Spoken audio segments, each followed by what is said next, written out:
what's great about this moment right now? We're both sleep deprived. Yeah. I feel good. Good. I mean, I feel good too, emotionally. Yeah. Physically, I'm a little tired. Okay. I'm wondering if this is actually happening.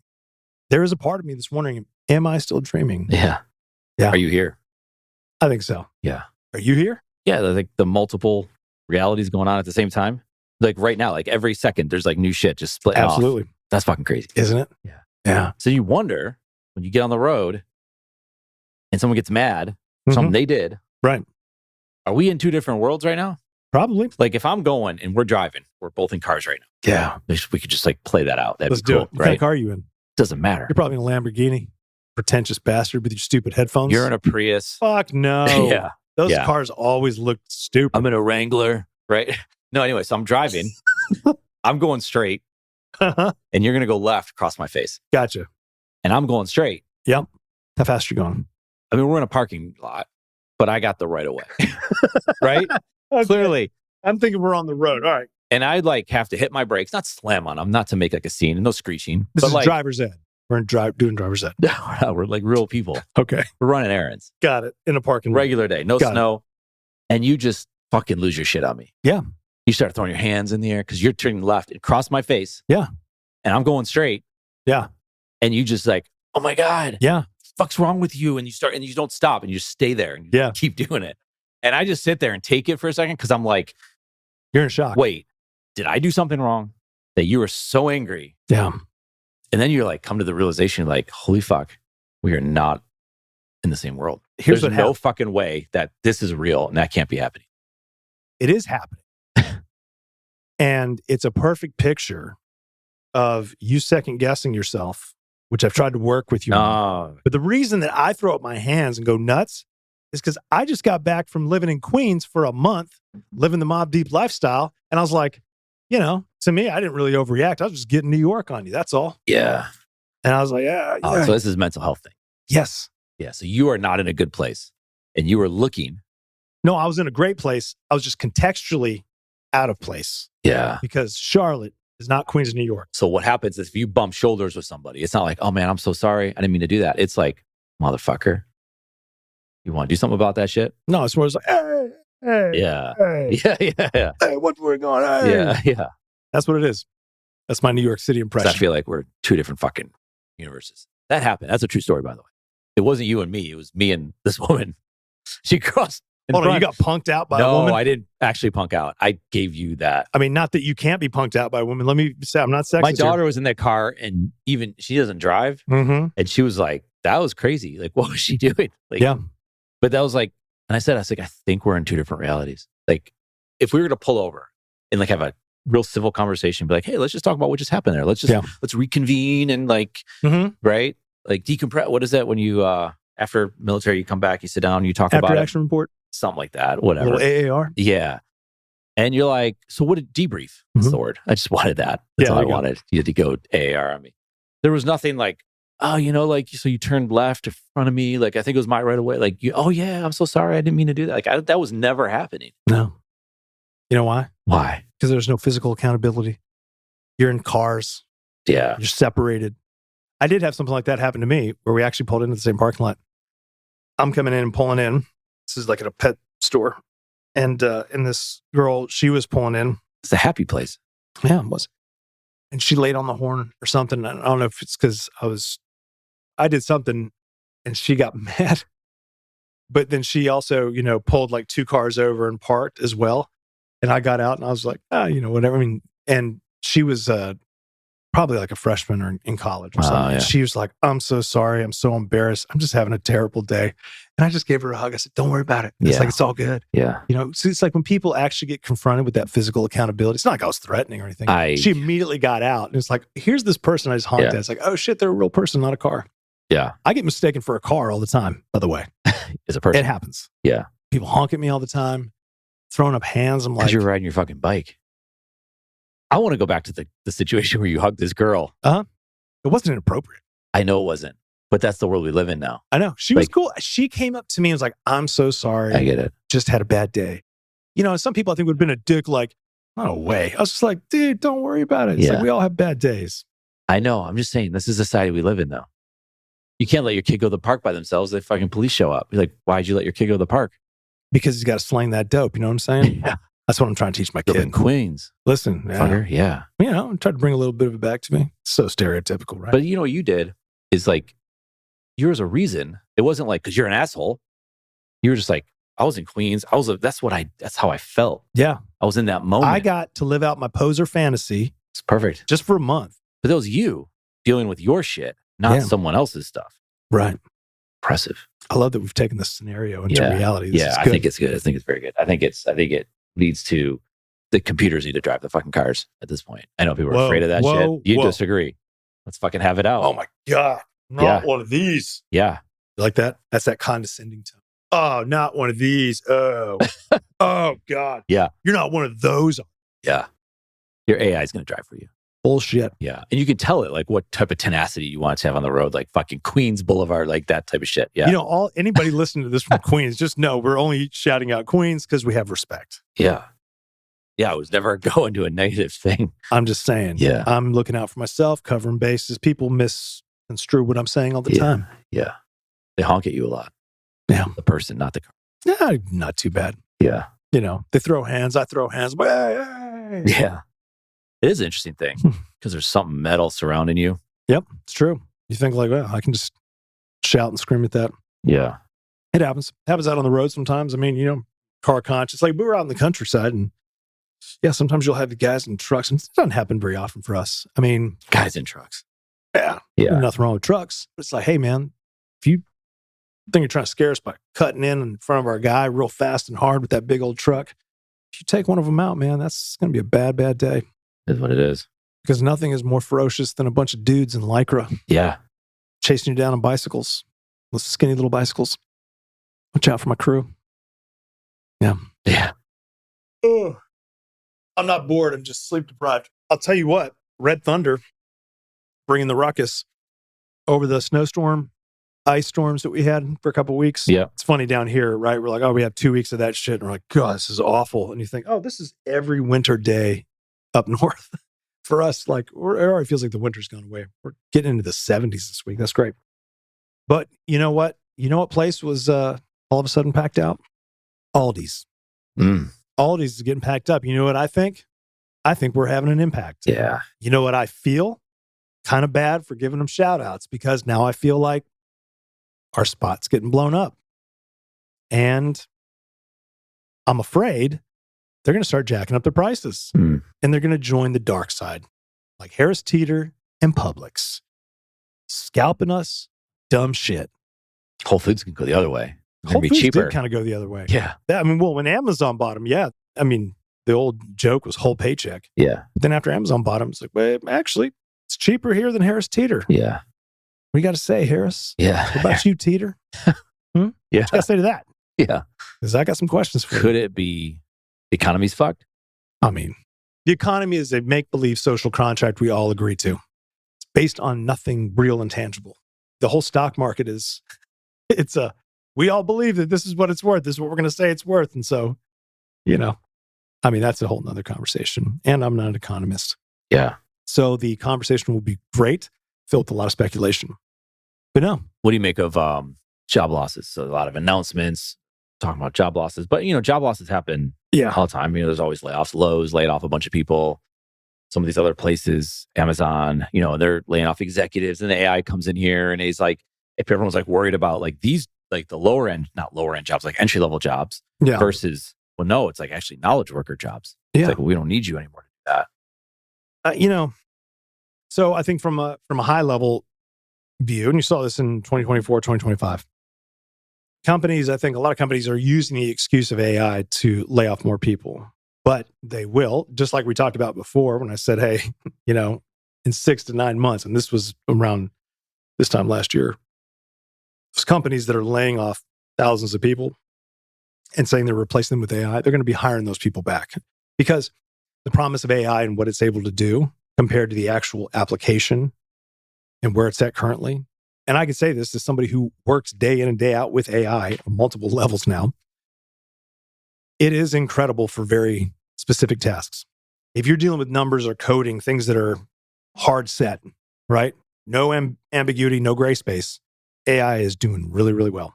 So if you're a quantitative analyst, number cruncher, you're working in even coding. And again, just because somebody can vibe code an app doesn't mean that app is production ready and can go out. That is such a lie. Right. It is such bullshit. Unless you're just creating the most simplistic 3-step app, fine.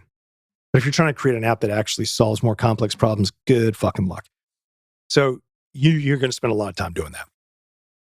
All that to say is that this idea that AI can just come in because it's been able to do X, Y, and Z in a certain controlled testing environment, now we should lay off tens of thousands of people. I don't buy that that's why they're doing that. What I think more from a long-term view is that we've just lost any kind of vision for the future, in the United States at least. We don't have that vision of, hey, this is what I'm working towards. This is why we do X, Y, and Z. It's really just like the Wild West. Everybody take what they can for themselves. That's the way a lot of people feel. And from what you see evidence through media, and again, I always want to separate. There's the real world and there's the media world. And the two definitely overlap for sure. A lot of things get blown way out of proportion in the media world because that's good for their business model and incentive structure. But jobs are going away for a couple of reasons. One, AI certainly can do a lot of entry-level, low-level jobs. The reality is, too, is that a lot of jobs, they weren't really contributing to the growth of the company. They were, hey, we need to have this many people on the payroll. We've been incentivized to hire, how many odd people when you put a factory in a town or wherever it is. Again, these are terrible examples. But yeah, there's a lot of just menial day-to-day work. Most employees are sitting around waiting to figure out what it is they need to do next. They did this huge study a long time ago around CEOs and presidents of companies of all sizes. And it came back that, if they got 2 hours of productivity out of their workforce in an 8-hour day, they were over the moon. They loved it. So the bar was so low for actual productivity and time at the office, mostly around like white collar jobs. So when you have AI that can go in and knock out a lot of that productive work because it doesn't require manual entry, then of course that is going to wipe out a lot of entry point jobs for sure. But I think also we're going to go through a rough patch where it's going to force us to redefine a number of things, redefine what the economy actually looks like, redefine what human contribution looks like. These are the big questions that are not being answered. And I'll tell you, a big part of that too, the reason we don't have that big picture vision is, I know I'm going to get some shit for this, is because we have people who aren't going to be around in 10 years still making fucking decisions for our long-term future. And that's a problem. And that's not like, oh, we're the victims and they're to blame. No, we've all just kind of been asleep at the wheel, entertaining ourselves into massive debt and no vision. And now all of a sudden we're like, hey, wait a minute, this hurts. And who are these fucking old people that are running our country and telling us what we need to do? They're not going to be around in 10 years. And how the shit are they getting so rich? Those are the kind of questions people start asking because, it's a reaction to, well, you're not entertaining me. Food prices keep going up. Cost of living keeps going up. I can't buy a house. Political chaos. Wars around the globe. Why? What are we doing? What's the vision for America? Epstein files. Holy shit. A lot of these conspiracies look like they were real. But there's all this kind of stuff that's just coming out and people are thinking, I don't even know what I'm doing. What is the point, right? Those are the questions people are asking. Yeah. I'm not saying that, oh, it's all going to hell. It's going to feel like that for a while. I definitely believe that. Because, the other big thing that is just so stupidly obvious is that if you replace all these jobs with AI, if you replace your workforce with AI, and you're like, and it's going to drive up profits and you're going to be much more efficient. I'm like, wait a minute. Who the fuck is going to buy your product if they don't have a job? Oh, AI will figure that out. Yeah. It's just real simple. So, the incentive structure has to change. Human contribution and how we define that has to change. But all that has to be developed within the context of a real vision for the future. You don't have that. Well, it is just going to be the Wild West. And everyone's going to take for themselves. That sucks. Because I don't believe that human beings at their core really enjoy that. Yeah. But we have a sick system, and that's globally speaking. I mean, I think humans just have to realize, like, look, this isn't sustainable. We've known it's not sustainable for a long time. You cannot consume your way to exponential growth. It's not possible. Yeah. But we kept on buying the bullshit because goods were cheap. Lots of shows on Netflix and HBO. Lots of distractions with all the right, left bickering back and forth. Oh, shit. Yeah. Now we're here, right? Yeah. So. Yeah. It's a lot of debt. I pulled that up while you're talking. I was just curious, like, what's debt today? This is like end of 25, 2026. Household debt, $18.8 trillion. Unreal, Mortgage right? debt, which is obviously the biggest one, 13. Credit card debt, $1.28 trillion. Auto loans, 1.67. Big one, student loans, $1.66 trillion. Yeah. Because then, like, if you go to college, you're spending that money and you can't get a job. Now, it's not everybody, right? This is like, sure, yeah. It's a percentage. I think they're worried that student loan or student unemployment, like out of college graduate unemployment, is going to be at like 5 to 6%. Like that's being generous. Yeah. I mean, yeah. Yeah. And I don't, yeah. What jobs are they going to take? What entry level jobs are they going to get? Yeah. Well, I mean, some are obviously going to get it. And then, yeah, I don't know, man. Like, I don't remember this exactly, but again, this isn't a podcast of exact numbers. I mean, I might have read those off. But the amount of people that have a college degree today versus like the 90s is a lot more. Yeah. Master's degree. Like, and not all degrees are created equal. And it's not just, because you went to a degree mill and you got a degree printed. No. Like, I've talked to kids at schools, Cornell, NYU. Like you would talk to them and you'd be like, what? Yeah. Those are $60,000 just for the academic side. So it's probably like 90 to 100 all in. Yep. And that's the output. And I'm not saying, they can't do some things, but what happens is they had this expectation that this was the job that you're going to get. And I don't want any other job, but the job I want, that I deserve. Yeah. But doesn't exist. Then you come on, you're like, we're not even having a conversation. What are we talking about? I mean, granted, maybe someone might say, you and I are, what are we doing? Yeah. We're enriching people's lives. Yeah. You know what? At the end of the day, it's just our own. Well, yeah. So like, if that debt for student loans keeps going up, which it will, of course, because it has not stopped yet. I have not seen a school be like, you know what, we're good. Right. Like they might have. There's some schools that have like leveled off, because of state mandates or whatever. Like we want to make sure kids can afford it, whatever. Okay, it's still expensive. So if you stop today and didn't raise it for the next 20 years, it would still be more. Yep. Like the wages have not kept up. The cost of school has gone up. So if you look at someone who had kids in the 90s, like our parents, versus today, it's not the same thing. It's close. Totally different. Yeah. And so, and then you look at the next generation, like millennials, they're like, I can't even fucking afford a house. Now, some of them have been smart and invested in the stock market or whatever, and just like bought mutual funds, and they made a lot of money doing that because they couldn't put in a down payment because there's no house to buy. Right. First time house buyer here, congratulations, $700,000. Like what? Yeah, 6% That's fucking interest. Crazy. Yeah. Even if they do have a good job. So now they come out, they've spent all their money on all this other shit. They're in debt for school, and now what? And then they can't get a job. And so if that keeps changing, like when you watch what like a Claude 4.6 can do. Oh yeah. It's fucking crazy. And like I've had interns in here and like go run these reports and pull these spreadsheets and go find these contacts and do. And then you watch the shit and the output and the organization of it all. It's like, you know what? Can you create a Notion doc for me so I can drop? Holy shit. I know. And I get it. I get what you're saying. Like there's aspects of it. They're like, it can fuck around and you can waste a lot of time doing it, but it is fascinating what it can do. And it's not even close. And I've seen computer engineers at like some of the top schools. And I'm like, they don't even come close to doing what this thing can do. Right. And the AI could do it wrong. Sure. Or fuck it up and be like, hey, you fucked up. Or can I add a column to that? Would you be like, the intern's Friday afternoon, 4:00, and they just want to fucking go home? Yeah. You tell the AI, like, oh, I'm sorry, I'll fix that shit for you right now. Right. Beautiful. But you still need to check and make sure it did it. You do. And honestly, like you'd rather, at some point, it's probably be, I say intern, like the person, which you've always said, human first, human last. Yep. Humans controlling the prompt and the back and forth. It's like writing an article. It's like, well, if you just do one prompt and here's the article, that's shitty. And we can all see it. But if you are actually like working with it, people talk, I spar with my AI or whatever and go, that's in your thinking, you're coming up with ideas and blah, blah, blah. Then you have this whole output. That might have taken an hour. That might have taken longer to do that than actually write it. Yes. That's fascinating. 100%. Shit. But it definitely does. So that would be the ideal thing is like you do those prompts and you do all that back and forth and shit and whatever. But if it doesn't, like, I don't know, man, because then if you come out of school and you got the debt, you can't get a job, I would understand it's frustrating. Yeah. And I would understand how you listen to someone like, I could listen to Peter Diamandis and the Moonshots podcast, and it's great. And they had this whole thing about jobs and whatever else. And like they're saying, you have to just go play with AI. Just go do it. I agreed, yeah. And there's commenters that are in there and they're saying things like, listen, you are so out of touch. So I think both things can be true. Yeah. Because they're not thinking about middle America or someone who's just like, I just want to go to work, feed my family, do all the shit. So what happens when you replace that person and they cannot provide for their family anymore?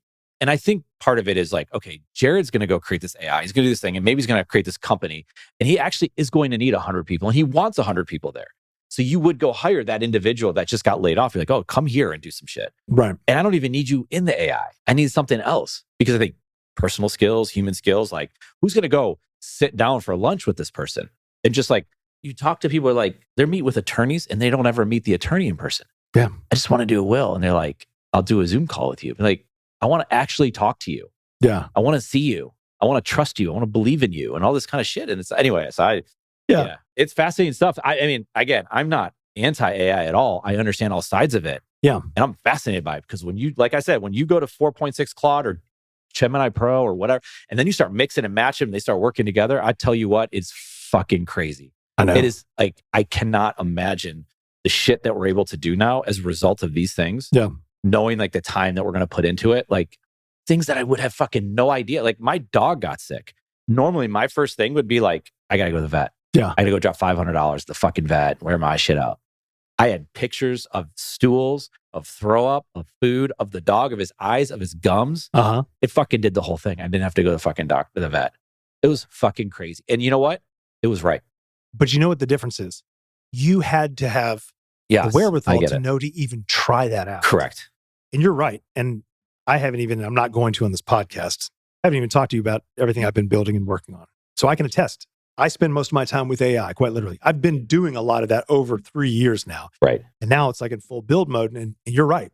It's impressive, but it's a lot of work. It's a shitload of work. So Peter Diamandis says something like, everybody needs to go and play with AI. And people are right. He's out of touch in the sense that in order to go and play with AI, number one, you have to have a lot of time. Right. Like truly play with it to learn it. It's a whole different rhythm, a different way of working. Yep. And there's levels of trust you give it, and then there's levels that you don't give it. I mean, I'm doing a lot of I'm using multiple AIs to develop, for example, it'll have access to my GitHub repository. It's able to scan that thing in depth. And then I'm over here building an anti-gravity.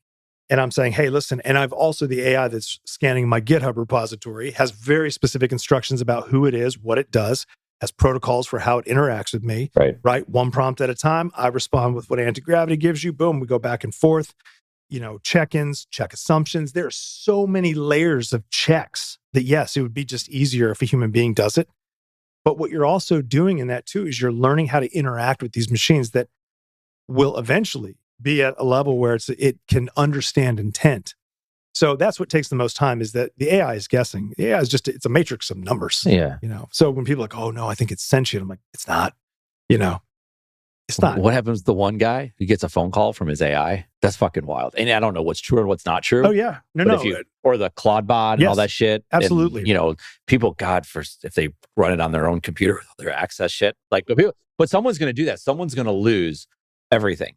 Because they're going to take that chance and they're going to risk it and get access to all their bank accounts. There's always, in the early stages, always that stuff is going to be there. And you're right. If you're going to give AI access to your personal stuff, you got to make sure you got the guardrails. Claudebot, Moltbot, all that, absolutely fascinating. There's this whole, discussion around local first AI, which is bringing it out of the cloud and back onto the device. So it makes perfect sense, which, the thing I'm developing is around a lot of that. Yeah, but to your point, you have to know how to do that. Well, of course. And so you might need to hire. So it was like, well, computer engineers and this. No, well, actually, your computer engineer is going to come to your house and be like, I'm going to make sure your shit's good. Yeah. And here's why you buy a Mac Mini, because you can have this thing running separate without access. Pop your bubble on that. No, but I'm saying there's an access. You can. I'm just saying there's things you have to think about. And I don't have the answer. And I don't know it. My point is there are people out there that do. That becomes a consultant. That becomes someone that can come over and help you out with it. Or actually at the same time, it's like the AI could fucking think through that shit Which too. A lot of it already does. Now, would my project be done a lot faster had I just, every step of the way, talk to my neighbor, talk to my buddy who's been a developer for a long time? Maybe. But there's also the other element of the learning process. So it's taken me a little bit longer, but the amount of learning and things that are happening in that, these are all the things that if Peter Diamandis, not to pick on him. Oh, no, he's terrific. But, he's a super optimistic guy. But in order to have the time and the energy and the curiosity to go down that road, you cannot be in survival mode. You just can't. No. If I'm ever feeling like I'm in survival mode, do you think I'm thinking, I think I'm going to go and play around and try and build an app? Fuck no. I'm like, I'm going to figure out how to take care of this. Well, a lot of business is about setting it up, right? Having enough to keep the lights on. Yeah, absolutely. And then it's like, what other ideas you have? You go play in that sandbox for a little bit. For sure. And you see what works. And then you, right? I mean, that's... Yeah, but that takes time and it takes curiosity and it takes a way of thinking. So there is a deficit of knowing how to think about AI, of knowing how to really work with it. So it's not just you need to learn these tools. Tools are tools. Right. But tools in the hands of somebody who knows how to work with them properly are amazing. Yeah. You know, you put like woodworking tools in my hand, it's just going to look like hacked up tree limbs. Yeah. You put it in the hands of a master and it could be something phenomenal. It's very different. Yeah. We have to have that same view of AI, is that this is still a tool. Yes, it can operate autonomously. No, don't ever just give it full autonomy. Yeah. You know, I mean, AI still, like, it will give me a whole breakdown. It's like, hey, completed this process here. Here's the new code that we've just put in, this, and this. Checked it on the back end. Everything's fine. I go to do a visual check. I'm like, it's not fixed. Why? Oh, I must have done this. You can watch it thinking. So then you have to stop and go, all right, I need to find out if there's a workflow or if there are certain rules that I should establish to define good. Yes, there are. Defining good, you know, because I'm stepping into a world that is not my normal world, which is coding and development. So you start learning these things along the way. You learn how to think, then you learn how to ask better questions. Then if you can clearly state the end goal objective that you have, now you're working towards something. And even if whatever you're building doesn't take off and change the world, it has changed the way you operate in the world. And that is what people really need in order to be successful. What is inevitably coming? It's already here. Do I think it's going to get worse this year? Fuck yes. Do I think that we're going to continue to try and kick the can down the road? Absolutely. Because that's what we've been doing for 3 decades. Yeah. This whole structure of take, extract can only work as long as you keep the masses pacified. Yeah. Well, guess what? They're not pacified anymore. They're fucking mad. And it's like, that's not a good situation.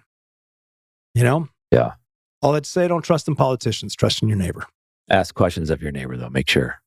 You know, I think when people talk to real people, just like we were talking about, you know, the cars pulling down, your mind's we don't even know. You said real people. Fuck, how do you know? Oh, man. As far as we know, you're back in your place right now, and this is not even... This is a computer simulation. Good shit, right? Yeah. I love that stuff. I mean, it could be. And you're right. Because all that stuff you talked about is like, you have a fascination of learning, and trying new shit and tinkering and all that kind of stuff. And a lot of people are like, and you said survival mode, they don't want to do that. Right. And they don't believe they can do that. And a lot of people shouldn't have to do that. Why do they have to fucking do that? Yeah. I mean, it's not everybody should do the exact same thing, you know? No. And that's okay. Yeah. There's a massive need for all sorts of shit. Blue collar work, right? Running, who's going to run this? They're like, who the fuck are we going to hire? If let's say a baby boomer is retiring from working at, I don't know, a plumbing company. Like, I know it's always the example people... Plumbing's great. No, but it's a good one. No, right. And so, but who are we going to hire to replace not just one person, but 10 people, and then massive, like thousands of people? Yeah. Because the person who's got the college degree is like, I'm not doing that. Yeah. But they will if times get tough. Yeah. And here's the thing too. Blue collar work is actually becoming sexy work again. Yeah. You know, it's like, look, that's actual real work. You're putting your hands on something. You're learning a real craft. Right. I think something happened during COVID. It happened for me for sure. Or just triggered that instinct to be self-reliant. I mean, I'm always that way already, but then there was even more like, no, I want to build that. No, I want to fix that. Yeah. You know, that's like cooking. Cooking. We were going out to dinner, right? So you're out to dinner, and we've talked about this, I think. And you're like, first of all, the food's just not that fucking good. No, it's not.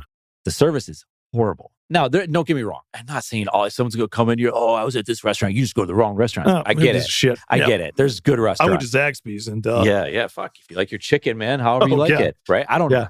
Arby's supposed to be good or some shit. People are like happy with Arby's for some reason. I don't know. But anyway, like you go out, service is terrible. Yep. There's this expectation of, okay, so someone for you who doesn't drink anymore, they sit down, what's the first thing they say? What do you want to drink? And it's almost like an expectation that you're going to get alcohol, especially if you're like a nice restaurant, right? So that's the expectation. Yep. $12 for this or $15 for that. You go to a really nice restaurant, God knows, right? But that's the expectation. Appetizers. So we want to fatten you up. Here's a lot of bread. We want you to eat as much as possible, and we want you to order dessert. It's all like a system that you're opting into. And I'm not saying it's not fun to go out and indulge yourself and do all that kind of shit. But when you do all that stuff and you're like, dude, it's not even fucking good. And then you go home and you cook, you're like, you know what? That's better than that. Not every meal. It's like, you know, I had a meal last night. I was like, I just didn't like it that much. Yeah. It's honey chicken. It's chicken just fucking didn't. It was new. It was good. I don't know. The food didn't. Anyway, It's like you just want to go in the kitchen and get your hands dirty doing it that way. No different than like fixing something in your house, because it's just like you're opting into all of it. It's just an abundant of like, fuck, this wasn't even good. Right. And then, and a tip on top of it. And you're like, this is $150 for what? Yeah. Even if it was a small meal, you're like, this food sucked. The place isn't clean. Your waiter didn't want to fucking be here. They're just trying to sell you shit the whole fucking time. Yeah. And I think people are like, I'm sick and tired of this shit. Yeah. And then how are restaurants going to do it? And they have horrible service. They know. You go talk to her. Like, I can't keep the people at those restaurants. Mm-hmm. Well, restaurants have historically always had turnover anyway, unless it's a fancy, nice restaurant. But now everything's expensive. Everything's being charged more. And I was like, there's nowhere you can go where something's not more expensive. At a certain point, it has to break and come back down. It has to. That's the sad thing, is that it definitely feels like even the whole idea of inflation is just bullshit. It's because we operate on fiat currency, and it's just built into the system that you're going to have inflation. Here we go. It's ridiculous, right? I mean, it's not built on anything real. And people are starting to realize that, hold on, the emperor is naked. Mm-hmm. That was taking it back to early episodes, buddy. 4? Yeah, probably. Something like that. Point there is that everything is a story. That's it. So when I talked about, having a vision for the future, that's a story. We need a better story for the future. We need a better story for what's going on right now. And people are starting to just get really pissed and mad. Yeah. And they're starting to wake up to the fact that we've been playing and buying into a story, that is bullshit. And again, I'm not saying, you're all a bunch of victims. It's like, no, we've all been complicit in this, even when we knew this is bullshit. But, I'll get around to it when I get around to it. Humans are also really bad at foresight, really great at reacting. We can sprint away from that tiger. Yeah. We hear that tiger's like 2 miles down the road in another village. We're like, maybe he'll go by. Maybe he won't even come here. Yeah. And that's just the reality. And here we are. So I do think tough times are coming. And I also think that incredible times are coming as well. Well, I mean, there's so much, like, companies are bigger than ever. The market continues to rip. Companies, their valuations are bigger than ever. It's true. Yeah. That's very different than being large. If you're looking at manpower. Could they eat it on that side of it where, like, there's just so much money out there, and like they could hire, they create new companies, create new jobs. I mean, these companies will spin off into. They have to be incentivized to hire, and there has to be a vision for why they need people to carry out whatever it is that they're trying to do. That's the difference. If you don't have the container of this is the world we're trying to create, this is the reason we're doing what we're doing. Like, if you can really stop and say, are there reasons for us to take action around the world militarily everywhere? No. Do we have any? I mean, yeah, sure. We could dive into. Do we have threats to the homeland? Of course we do. Yeah. But we start to evaluate where we're spending our time, energy, and effort. What are we building towards? Well, it doesn't seem like we're building towards anything. It seems more like we're tearing things down. Why? I don't know. We got nothing better to do. We got a shitload of money to burn. Yeah. I think. It's just there's not a lot of logic. And if there is logic, it's being well hidden from the public. So it's not really clear as to why we're doing what we're doing. And people just don't, like, critical thinking often is, it's a luxury of time. And if you're in survival mode, you don't have that luxury. So that's why I say, look to your neighbors, look to your community, just interact with human beings again. Like, that's going to be the thing that'll carry you through, because in tough times, one thing you see, at least in the United States, historically speaking, when times are tough, neighbors look out for each other. Yeah. People look out for each other. Yeah. So you can see some incredible times of humanity. I think that's also what people are really hungry for. Well, you see it a lot of times when I heard, like, when Asheville had the big floods and all that. Man. And everyone was like freaking out, like, oh my God, what can we do for you? And like, they wanted stuff, right? And they're like, we're good. Like, we're actually playing games. We're helping each other out. We were cooking meals for people that needed meals, right? That whole thing, like, very European. Like, even when the ice storm came, you go outside, who's outside? All your neighbors. Of course. People you don't see. Yeah. Like, hey, can I borrow your shovel? Can I do this? Can I do that? Hey, and then you get in a conversation. Yeah. And then you don't, like, that during those harder times, that wasn't like a hard time, but you know what I mean? Like, it's a small example of it. But you're right. And I was just pulling up, I was like looking more at the student loan type stuff. And it's not good. Because if people have to reskill, then what? Like, if you don't want to like, to what your point is, not if you want to, like, it takes too long. You can't. You don't have a job. Well, where are you going to reskill? If you have over $40,000 in student loan debt and your job's paying you 30, yeah, dude. I mean, it's take forever. Yeah, I'm going to public service. What is it? It's like 20% of borrowers are behind on payments. Almost 30% by dollar balance, compared to 12.5% pre-pandemic. Yeah. That's a big jump. Big reason Joe Biden got elected, because he promised to cancel student debt. Yeah. I mean, with what money, right? Well, it doesn't matter. Like, what money are we spending now on all the shit we're spending money on No, I now? get it. Yeah. But that's how you get, because those are the voters. Of course. Yeah. And then, it's like, Yeah. Oh, well, I tried to get Right. Well, they did in New York City, like free transportation and free schooling. And then they look at the deficit that New York City has. You're like, you can't do those things. Right. Or you could, but you're going to bankrupt something else. So how does that work? But it didn't matter because it sounds good at the polling booth, right? Well, and that's what it comes down to, right? There's either this social welfare system for everybody, or it's for rich and powerful corporations. And if you don't think that's a social welfare system, it absolutely is. Just look at the numbers. And I'm not liberal. I'm much more libertarian and independent in my mindset. I don't like the idea of the government taking care of us. I want them just to do their job, right? And then just leave us the fuck alone. High expectations over there, buddy. No, it's just like, hey, I get it. Just do your job. Let us do our job. Just stay out of my way. You are doing your job, though. I know. You're here podcasting. It's my job. Yeah. That I don't get paid for. This is my volunteer work. Dude, you do get paid. I get paid in company. Friendship. I mean, think about what we talk about. What is that thing? That pandemic thing? Not the real pandemic. Is loneliness. Yeah. I'm not lonely right now. No. I will be in a few minutes. Yeah. No, but you'll hold on to the moments. For a few more minutes. No, it'll come back. I am in pain. You'll be meditating later and you'll think of it. I probably will fall asleep because I'm sleep deprived. Yeah, that's all right. But yes, in some ways, you're right. Yeah. I didn't know this. Unemployment among 20 to 30-year-olds for tech companies is up 3% since 25. That's like not that long. So I'm going to go code. I'm going to go do all this shit. And then you come out of school, you're like, they're not hiring. And we've talked to people, and but a guy on the podcast, he was Stanford grad tech. This guy start companies. He's like, all his buddies are like, I don't have a fucking job. These aren't like dumb kids, right? Like they know what the fuck they're doing. Yeah. And maybe they're coming up with something eventually. They're going to go through the struggle. It didn't start with AI. It's been going on for the longest time. And some dumbass commented about the education system that no, it wasn't about, the Industrial Revolution. Is this our comments? It fucking was. Yeah. Oh, cool. It absolutely was, idiot. Yeah. I mean, I think you responded because it was like, oh yeah, and here's the cited sources. This, and this. It was dumbass. Yeah. It's like, yes, the education system in America was built for the Industrial Revolution. It's still that outdated. And so if you think that taking this path, like right now, even in our area here, we got some of the top schools in North Carolina. We've got JM and Providence, and these are hardcore on academics to get into college. Yeah. These are college prep schools. What's the ROI on college? Not great. Yeah. It's just not. Let's be honest. We've been talking about this whole time. And it's like, okay, well, if that's the pipeline you're going in, and we've been doing that for decades, and we have failed to say, hey, what is the world that we're building that education needs to be adapted for? We've just thrown all that shit out the window like, yeah, let's just keep doing what we're doing, and then if one day we're irrelevant, oh no, we're irrelevant. There's no long-term planning in any of this stuff. Or if there is, it's just kind of half-hearted, like, well, we expect that rates will continue to exponentially grow. We're going to consume our way to success. It's mind-boggling, man. Yeah.